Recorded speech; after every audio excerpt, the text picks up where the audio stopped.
লালবাগ কেল্লা বাংলাদেশের ইতিহাস ও সংস্কৃতির একটি অনন্য নিদর্শন। ঢাকার বুকে দাঁড়িয়ে থাকা এই মুঘল দুর্গে রয়েছে অনন্য স্থাপত্য শৈলী, যার সঙ্গে জড়িয়ে আছে রাজনীতি, যুদ্ধ এবং নানা ঐতিহাসিক ঘটনা। প্রত্নতাত্ত্বিক নিদর্শন হিসেবে লালবাগ কেল্লা আজও কালের সাক্ষী বহন করে চলেছে। আজকের ভিডিওতে আমরা এই লালবাগ কেল্লার ইতিহাস, স্থাপত্য এবং এর ঐতিহাসিক গুরুত্ব তুলে ধরার চেষ্টা করব। ঢাকার প্রাচীনতম এবং অন্যতম গুরুত্বপূর্ণ মুঘল স্থাপত্য হল লালবাগ কেল্লা।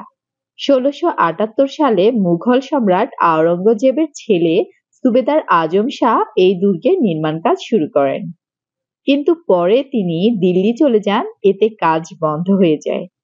তার উত্তরসূরি হিসেবে নতুন সুবেদার শায়েস্তা খান নিয়োগপ্রাপ্ত হন। শায়েস্তা খান ১৬৮০ সালে নির্মাণ কাজ পুনরায় শুরু করেন, কিন্তু শেষ করতে পারেননি। এ সময় ১৬৮৪ সালে শায়েস্তা খানের কন্যা পরী বিবি মারা যান। এ কারণে তিনি নির্মাণ কাজ বন্ধ করে দেন। নির্মাণ অসম্পূর্ণ থাকার পরও লালবাগ কেল্লা আজও ঢাকার ঐতিহ্য ও ইতিহাসের একটি গুরুত্বপূর্ণ অধ্যায় হিসেবে বিবেচিত হয়। এখানে দর্শনীয় জিনিসগুলোর মধ্যে রয়েছে লালবাগ দুর্গ মসজিদ, আরো কিছু সমাধি এবং তৎকালীন সময়ে যুদ্ধে ব্যবহৃত কামান। কেল্লার মূল ভবনটি লাল পাথরের তৈরি, যার চারপাশে রয়েছে সবুজ বাগান এবং লম্বা দেয়াল। এই দুর্গের স্থাপত্যে মুঘল স্থাপত্য শৈলীর প্রভাব স্পষ্টভাবে দেখা যায়।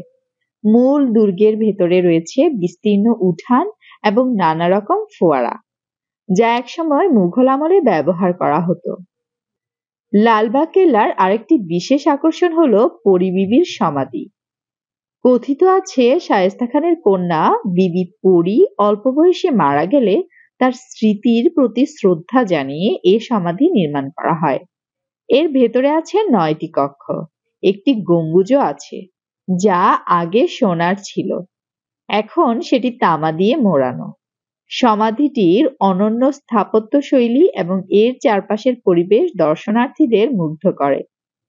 লালবাগ কেল্লায় ঢুকতেই লক্ষ্য করবেন সরু রাস্তার দুপাশে নানা রকম ঝাউ গাছ আর পাতাবাহারের সারি, গোলাপ, গাঁদা, রঙ্গন সহ আরো বাহারি ফুলের গাছ।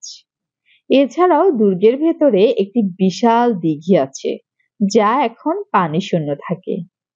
লালবাগ কেল্লা শুধুমাত্র একটি রাজপ্রাসাদ ছিল না, এটি ঢাকার একটি প্রতিরক্ষা দুর্গ হিসেবেও কাজ করত। এর মোটা ইটের দেয়াল এবং কৌশলগতভাবে স্থাপিত কামান প্রাচীনকালে শত্রুদের আক্রমণ থেকে রক্ষা করতে সাহায্য করত। মুঘল সাম্রাজ্যের সময় এ দুর্গটি একটি গুরুত্বপূর্ণ সামরিক ঘাঁটি হিসেবে ব্যবহৃত হতো। কখন যাবেন লালবাগ কেল্লায়? এবার আমরা জানব কখন ও কিভাবে এই ঐতিহাসিক স্থানটি ভ্রমণ করবেন এবং এর আশেপাশে কি কি উপভোগ করতে পারবেন। লালবাগ কেল্লার সময়সূচি ২টি মৌসুমে ভাগ করা আছে, গ্রীষ্মকাল এবং শীতকাল। এপ্রিল থেকে সেপ্টেম্বর অর্থাৎ গ্রীষ্মকালে রবিবার সাপ্তাহিক বন্ধ, সোমবার দুপুর ২টা ৩০ থেকে বিকাল ৬টা পর্যন্ত, শুক্রবার সকাল 10টা থেকে বিকাল 6টা, মাঝে দুপুর 12টা ৩০ থেকে 2টা পর্যন্ত বন্ধ, আর বাকি দিনগুলো সকাল 10টা থেকে বিকাল 6টা, মাঝে দুপুর 1টা থেকে 1টা 30 পর্যন্ত বন্ধ। অক্টোবর থেকে মার্চ অর্থাৎ শীতকালে রবিবার সাপ্তাহিক বন্ধ, সোমবার দুপুর 2টা 30 থেকে বিকাল 5টা, শুক্রবার সকাল 9টা থেকে 5টা, মাঝে দুপুর 12টা 30 থেকে 2টা পর্যন্ত বন্ধ। বাকি দিনগুলো সকাল 9টা থেকে বিকাল 5টা, মাঝে দুপুর 1টা থেকে 1টা 30 পর্যন্ত বন্ধ থাকে। তবে মনে রাখবেন, সরকারি বিশেষ ছুটির দিনগুলোতে লালবাগ কেল্লা বন্ধ থাকে। লালবাগ কেল্লায় যাওয়ার জন্য আপনাকে কোনো বিশেষ ঝামেলায় পড়তে হবে না। ঢাকার গুলিস্তান, নিউ মার্কেট, শাহবাগ, আজিমপুর যে কোনো স্থান থেকে রিক্সা কিংবা সিএনজিতে সহজে পৌঁছাতে পারবেন। আজিমপুর এতিমখানা বাস স্ট্যান্ড থেকে রিক্সায় লালবাগ কেল্লায় পৌঁছাতে খরচ হবে 20 থেকে 30 টাকা, আর নিউ মার্কেট থেকে যেতে চাইলে রিক্সা ভাড়া পড়বে 40 থেকে 50 টাকা। লালবাগ কেল্লায় প্রবেশ করতে হলে প্রথমে টিকিট সংগ্রহ করতে হবে। টিকিটের মূল্য বাংলাদেশি নাগরিকদের জন্য 20 টাকা, সার্কভুক্ত দেশের পর্যটকদের জন্য 100 টাকা, অন্যান্য দেশের পর্যটকদের জন্য 200 টাকা। তবে 5 বছরের কম বয়সী বাচ্চাদের জন্য টিকিটের প্রয়োজন নেই। প্রধান ফটকের সামনেই টিকিট কাউন্টার রয়েছে। লাইনে দাঁড়িয়েই টিকিট সংগ্রহ করতে হবে। লালবাগ কেল্লা ভ্রমণের পর পুরান ঢাকার বিখ্যাত খাবারের স্বাদ নিতে ভুলবেন না। প্রধান ফটকের আশেপাশেই পাবেন কিছু রেস্তোরাঁ। আর একটু হাঁটলেই আপনারা পেয়ে যাবেন পুরান ঢাকার ঐতিহ্যবাহী হাজি বিরিয়ানি, নান্না বিরিয়ানি অথবা শাহী বিরিয়ানির দোকান। লালবাগ কেল্লা শুধু একটি ঐতিহাসিক স্থাপনা নয়, এটি দর্শনার্থীদের জন্য একটি আরামদায়ক স্থানও। এবার জানবো কেল্লায় ভ্রমণ করার সময় আপনারা কি কি বিশেষ সুবিধা উপভোগ করতে পারবেন।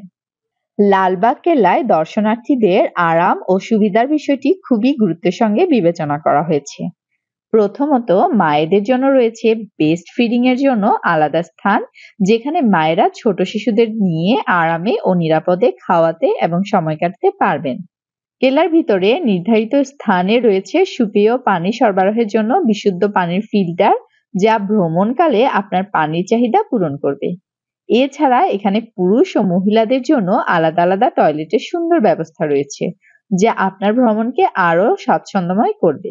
লালবাগ কেল্লার আরেকটি আকর্ষণ হলো এখানে চারা উৎপাদনের নার্সারি রয়েছে। এখানে আপনি দেখতে পাবেন বিভিন্ন প্রজাতির গাছের চারা। পরিবেশ বান্ধব উদ্যোগ হিসেবে এটি কেল্লার দর্শনার্থীদের কাছে আলাদা আকর্ষণের জায়গা। এখানে মূলত দুর্গের সৌন্দর্য বর্ধনের উদ্দেশ্যে বিভিন্ন ফুল ও শোভা বর্ধনকারী গাছের চারা উৎপাদন করা হয়। এই নার্সারি থেকে যদি সর্বসাধারণের জন্য চারা কেনার সুযোগ থাকতো তাহলে ভালো হতো। লালবাগ কেল্লায় ভ্রমণ শুধু একটি ঐতিহাসিক অভিজ্ঞতা নয়, বরং আপনার এবং আপনার পরিবারের জন্য একটি আনন্দময় দিন কাটানোর সুযোগ। তাই আর দেরি কেন? আজই ঘুরে আসুন লালবাগ কেল্লায়।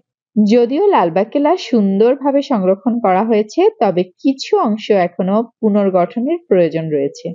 বাংলাদেশ সরকার এবং প্রত্নতত্ত্ব অধিদপ্তর এই ঐতিহাসিক নিদর্শনকে সংরক্ষিত রাখার জন্য বিভিন্ন পদক্ষেপ নিয়েছে।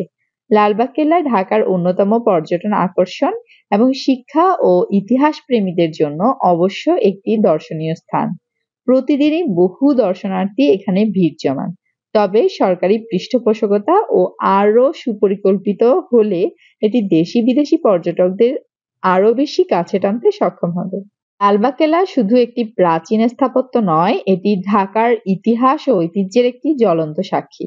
মুঘল আমলের গৌরবময় দিনগুলোর স্মৃতিচিহ্ন নিয়ে আজও এটি মাথা উঁচু করে দাঁড়িয়ে আছে। এই কেল্লা আমাদের মনে করিয়ে দেয় আমাদের পূর্বপুরুষদের বীরত্ব, তাদের স্থাপত্য শৈলীর দক্ষতা এবং সমৃদ্ধ ঐতিহ্যের কথা। ইতিহাস প্রেমী এবং পর্যটকদের জন্য লালবাগ কেল্লা এক অনন্য স্থান, যা একবার দেখলে হৃদয়ে গেঁথে থাকবে চিরদিন।